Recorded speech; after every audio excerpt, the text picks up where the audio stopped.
Hey folks, my name is Jared Mannanen, and I'd like to welcome you to my monthly newsletter.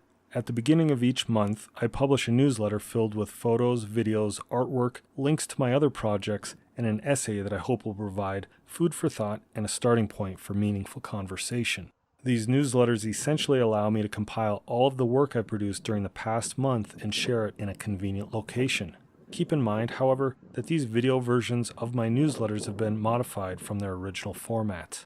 And although I've been publishing my monthly newsletter since 2017, I've only started producing them in this video format since 2022. So if you want to read any of my previous newsletters, visit jaredmannanen.com. Thoughts about being flexible and trusting in the process. For the most part, Lake Tahoe dodged a bullet this fall with regard to wildfire and wildfire smoke. That's not to say that we didn't experience our fair share of it during September.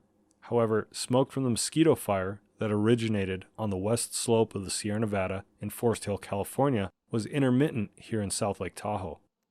Smoke would fill the basin for a couple of days and then it would blow out. We even received a few days of rain during those weeks' worth of mosquito fire smoke. Most important, though, is the fact that there was never any imminent threat to the Lake Tahoe basin. Essentially, I didn't have to worry about evacuating my home like I did last year. Although that thought was on all of our minds, it never got to that point, so for that, I'm truly grateful.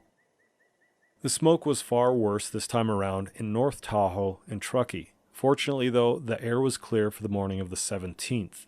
The reason this was fortuitous is because that was the day that I guided the Roller Pass Mount Judah Loop hike for the Donner Summit Historical Society's annual fundraiser. The organizers were concerned that they'd have to cancel the weekend event, which included multiple hikes and presentations for the third year in a row. In the end, they chose to go forward with the weekend, and we were all rewarded with blue skies on that Saturday morning. Like clockwork, though, the smoke began to roll in at around 12:30 in the afternoon, but that was just as my group was returning to the lodge for lunch and the afternoon presentation. After fulfilling my commitment to preparing for and guiding that Donner Party hike, I had only 2 more weeks worth of work to complete at my summer job, and then I thought I'd be home free to begin tackling all of the artistic and creative endeavors that I had lined up for this fall. Well, that's what I was hoping for anyway. The reality is that ever since September, a number of unfortunate situations and more critical tasks have derailed me from working on those fun projects. I hesitate to list those things, but sometimes truth is stranger than fiction. So in an effort to bring levity to the situation and provide context for my lack of creative output, here you go. Vehicle issues. Interestingly, I paid off my Jeep loan last spring, but since the beginning of September, my Jeep has mostly been parked in the driveway or at the shop due to various mechanical failures.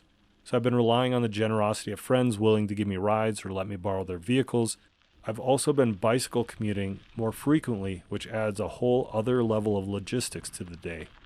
And of course, the money that I've saved from not having a monthly loan payment is now going toward vehicle repairs. But as my mechanic said, the Jeep is starting to show its age. I suspect that I am too. Root canal. I received my first root canal on September 20th, and I now have another scheduled for January. Surprisingly, it wasn't as painful as I feared, but it took me out of action for a day, and it was definitely expensive. Bug bites. This one is just bizarre. Somehow I managed to be stung or bitten on my head in 3 different places, and the bite site on the back of my head swelled up to the size of an egg and caused searing referral pain throughout my scalp that lasted for nearly 2 weeks. Needless to say, it was hard to focus on anything other than the pain in my head during that time. Yard projects. What I thought would be a 2 or 3 day interior cleanup of the backyard shed has turned into a full-blown remodeling project that's now spanned over 2 weeks. Granted, I'm not putting in 8-hour days, but it's definitely become a time suck. So there's my list of excuses for not getting more stuff done last month. Honestly, for all of my talk about life lessons, metaphors, and metaphysics, I get just as frustrated as the next person when life doesn't go my way. And this is like the 3rd or 4th year in a row now that my life's been turned upside down at the close of summer. Unfortunately, the majority of reasons have been out of my control. For example, we've routinely had to deal with late season, unhealthy and persistent wildfire smoke, forest closures due to the potential threat of wildfire, evacuation due to the imminent threat of wildfire, or COVID-related shutdowns. It's all getting kind of old because I always have a plan or at least a list of tasks and goals to accomplish during my time between seasonal jobs. And I like to be able to execute that plan without having to start and stop multiple times or take numerous detours along the way. But stuff happens, right? Life doesn't always go according to plan, regardless of your effort or intentions. So what then? You could fight tooth and nail and try to scramble back to your original position in order to get that train back on the right track, but a lot of times that just becomes twice the work, usually more. And if you do choose this route, you may find that while you're still trying to just get back to the starting point, life has already moved on without you. So you really have to be committed to the thing if you choose this option. You could abandon the plan altogether in lieu of some other plan, but that's seldom a satisfying experience, especially if you are passionate about the initial endeavor. Nobody really wants to give up on something that they care about unless it's absolutely necessary, because this always yields feelings of failure and introduces countless what-if scenarios. You could try to navigate your way back to the original plan by taking a modified route, but this will probably require you to either fast forward through a few steps or omit them completely from your process. As a result, you may find that your finished work is acceptable, but not exactly as you intended.